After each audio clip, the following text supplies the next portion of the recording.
Estamos en línea con Silvia Timosuk.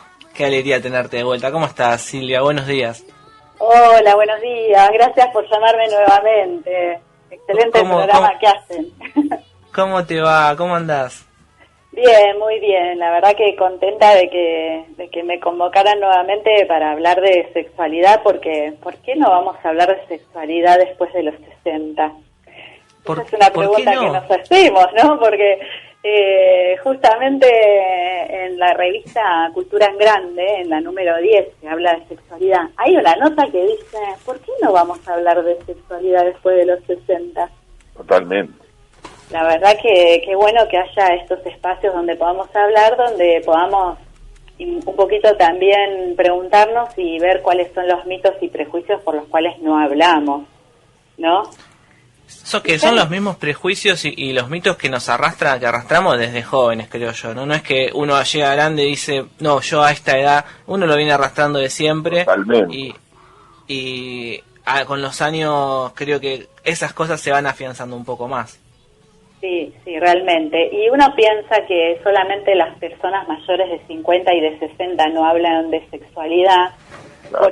Porque hay causa pudor, se supone que yo debería saber, yo he tenido hijos y entonces debo saber, pero en realidad a todas las edades sucede lo mismo. Yo hay veces hablo con, este es un programa también que es intergeneracional, ¿no? Así que sabemos que hablando con personas más jóvenes sabemos que tampoco se habla mucho de sexualidad o se informa bien uno sobre la sexualidad, porque la sexualidad no es solamente la genitalidad. La sexualidad es, por ejemplo, darnos permiso a poder usar una palabra que es el placer, y el placer en todos los sentidos, a través de los 5 sentidos y haciendo cosas que nos gustan también. Es una forma de entrar, habilitar el placer y el deseo para después hablar de sexualidad, ¿no? Claro, pareciera ser que el placer está mal visto, ¿no? Es como una mala palabra el placer, porque ¿sabés de dónde viene esto? Te cuento un poquito. El tema de hablar de placer viene de la época en la Argentina y en el mundo, en el siglo XVIII, los roles de familia y el estereotipo de familia era la familia tradicional. La familia tradicional es esta que en la foto uno ve en blanco y negro, donde está el señor sentado, la mujer parada y los chiquitos a upa o en el piso o paraditos, ¿no? Uno tiene esa imagen de la familia tradicional, donde el señor de la familia era el proveedor, el que dictaba la ley de la casa, el que marcaba el ritmo de lo que se debía hacer, donde cuando entraba a la casa había que hacer silencio, en la mesa los chicos no tenían que hablar, y la mujer tenía el rol bien definido de ser procreadora, cuidadora, las tareas del hogar, ¿no? Y nada más. Entonces, en ese modelo de familia tradicional, el placer estaba del lado del varón y la mujer tenía que complacer en todos los sentidos, desde que entraba a la casa hasta que se iba, estaba al servicio del varón y de la familia. Sí, la mujer complaciente es un paradigma hasta en la música, ¿no? Es una cosa buscada, ¿no? La mujer que complace, eso es un paradigma, era algo que estaba muy fuertemente fijado. Sí, totalmente. En la letra de todas las canciones hasta hoy. Vamos, nena, dámelo, baby. Sí, es verdad. Entrégamelo, baby. Dame el placer. Es así hasta hoy. Es increíble. Parece que habláramos de un paradigma que todavía se sostiene. Entonces, cada vez que cuando hablamos de sexualidad, tenemos que hablar de deseo o de placer, es como una mala palabra, de ahí viene que es como una mala palabra. No, yo soy madre, yo ya tengo marido, o yo soy viudo o viuda, de eso no hablo, ¿no? O ya está, ¿no? O quizá un viudo o una viuda siente que que ya pasó su tiempo de placer, porque ya pasó la persona con la que había experimentado, que había pasado su vida, y ya no tiene como ese permiso de decir, no puedo sentir placer de vuelta porque con él o con ella ya no lo puedo hacer más. Vos sabés una cosa que veo, que cuando somos chicos, nadie nos explica nada. Es como que vamos aprendiendo medio como podemos, y depende de la suerte que tengamos, de tener padres que hablan un poco más o menos, de tener amigos más despiertos, de tener, que yo no sé, más o menos vamos creciendo abandonados y solos. Y después, yo no estoy muy lejos, yo tengo 50 años, después nuestro cuerpo empieza a cambiar, nuestra actividad hormonal se modifica, todo va cambiando, y tampoco tenemos ningún tipo de explicación sobre lo que nos pasa, sobre cómo sigue. Es como que en dos momentos importantísimos de la vida estamos como abandonados en ese sentido. Es verdad, tocaste un tema que es re interesante, que es el tema de las hormonas, ¿no?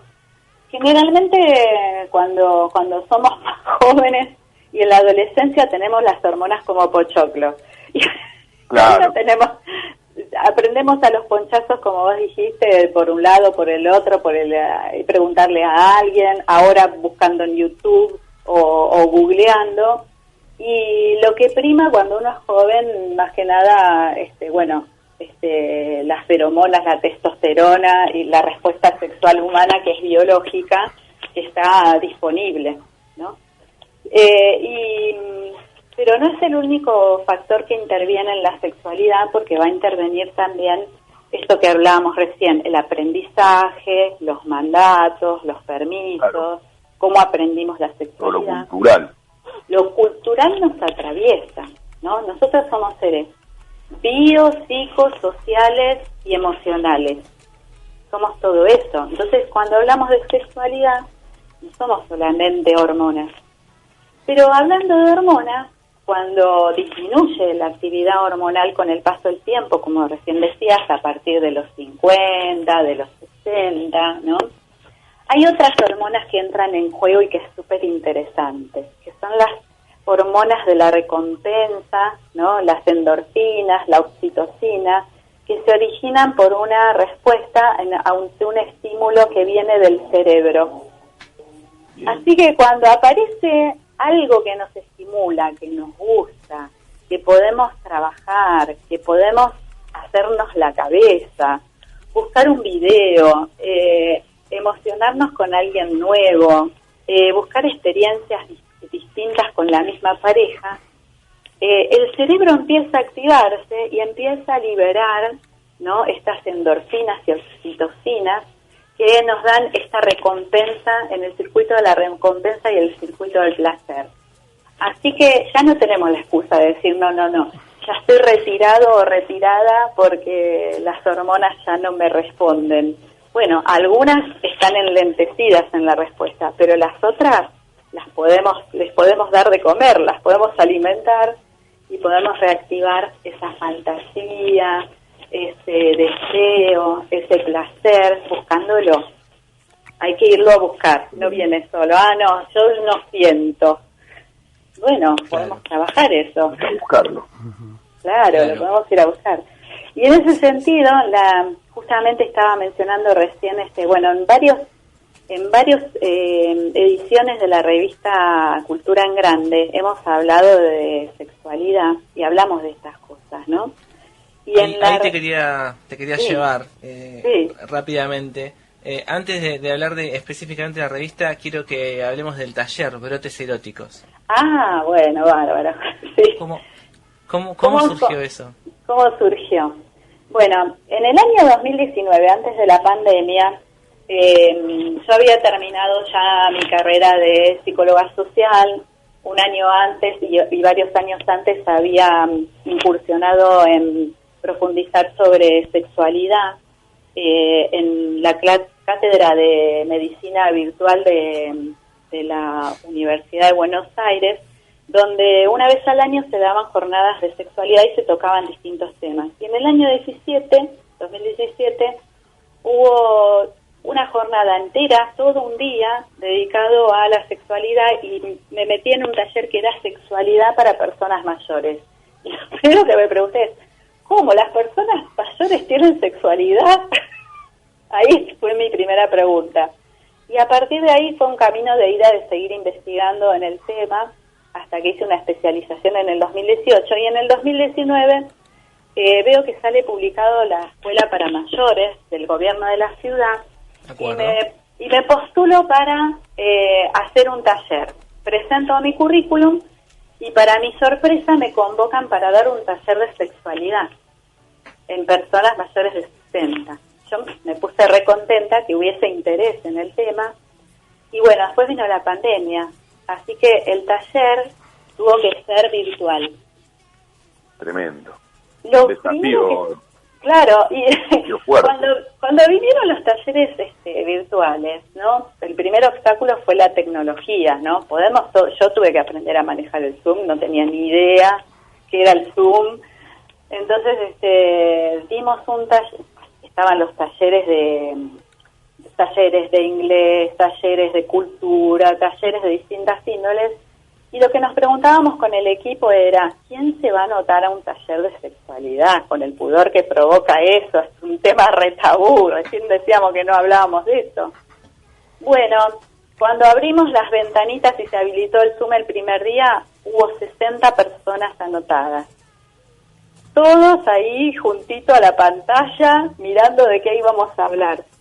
Y después del éxito de ese taller, se replicó junto con Sol Gianetti y los de Árbol Comunidad Más 60, se nos ocurrió replicar ese taller, y lo hicimos en el ámbito privado, donde también se daban distintos talleres de distintas disciplinas, dramaturgia, escritura, hasta que propusimos el taller Brotes Eróticos, a ver qué convocatoria había con ese tema. Y bueno, la verdad que nos sorprendió nuevamente la convocatoria, y lo que empezamos a hacer ahí es hablar ya que nos decimos que, mirá, cuando uno dice que alguien está brotado, dice que, bueno, está de mal carácter. Pero ¿qué pasaría con ese juego de palabras de decir brotes eróticos? ¿Nos puede brotar el erotismo? Como recién hablamos, ¿lo podemos trabajar, jugar con eso, ¿no? Estimular, fantasear con el erotismo? Y bueno, comenzamos junto con mi amiga y compañera también psicóloga social, María Hermana, armamos el taller a través de distintas técnicas de psicología social, donde jugamos con canciones, jugamos con los sentidos, con los aromas, con el tacto, ¿no? A través de la pantalla, ¿no? Del Zoom. Y ahí empezamos a relajarnos y poder hacer preguntas, esas preguntas que no nos animábamos. La primera pregunta que surgió fue, ¿acá sí podemos hablar de eso, a que no se habla? Así que miren, ¿no? Hasta qué lugar llegamos, de poder... Lo tabú que es todo, que solamente en un lugar virtual donde uno es un poco anónimo, claro, se permite hablar de esas cosas. Claro, al final les terminó jugando a favor el tema, probablemente. La verdad que sí, yo pienso que sí, porque al estar atrás de una pantallita que vos podías habilitar o no, vos podías manejarte, podés habilitarte el micrófono y cerrar la pantalla del Zoom. Y bueno, ahí podíamos preguntar, pero te digo que duró poquito tiempo eso, enseguida habilitamos todas las pantallas, ya nos conocíamos con nombre y apellido todas las personas participantes, podíamos preguntar, contar lo que nos pasaba, contar nuestras anécdotas, y cuando empezamos a abordar el tema de habilitar el deseo y la sexualidad, después de los 60, de los 70, de los 80, nos empezamos a sorprender las coordinadoras de las experiencias, ¿no? Por ejemplo, una experiencia. Sí, yo en realidad tengo un amigobio que es un vecino que lo tengo cama afuera. Y me encanta cuando viene a visitarme, pero más contenta me pongo cuando se va, porque a mí me gusta estar sola, pero también quiero disfrutar del deseo, ¿no? Y de la sexualidad. Claro. O, por ejemplo, no, yo me quedé viuda hace tiempo, pero yo la verdad que soy autoerótica. Y yo tengo mis juguetes sexuales y puedo ponerme una película y me pongo música y me pongo velas y puedo disfrutar y explorar a ver qué me gusta. O sea, la sexualidad no tiene que ver siempre con que si tengo un partener o no. La sexualidad soy yo. Y comienza siendo en el comienzo de la vida de un niño, de un bebé, autoerótica, y ese autoerotismo está disponible toda la vida, incluso si uno tiene pareja también, o si no la tiene. Silvia, última pregunta por mi parte, y era, ¿qué experiencia te deja el taller de brotes? Pero, ¿cuáles son tus deseos y qué esperás para lo que viene? ¿Qué proyecto tenés? Bueno, la experiencia de brotes fue poder habilitar espacios donde el tema se puede hablar, donde se puede preguntar, donde no hay tabús, ¿no? En la medida que uno habla, los tabúes se levantan. La experiencia fue sumamente positiva. El grupo pidió Brotes Eróticos 2, que habrá Brotes Eróticos 2. Y por otro lado, en otros ámbitos públicos y privados, estoy encontrando que me convocan, como en esta entrevista, a hablar del tema, y próximamente en un ámbito privado, ¿no? En una comunidad me han convocado para dar un taller también de sexualidad para grupos de personas mayores. Bueno, muy bien, estamos muy contentos por eso. Silvia, te agradecemos mucho el tiempo.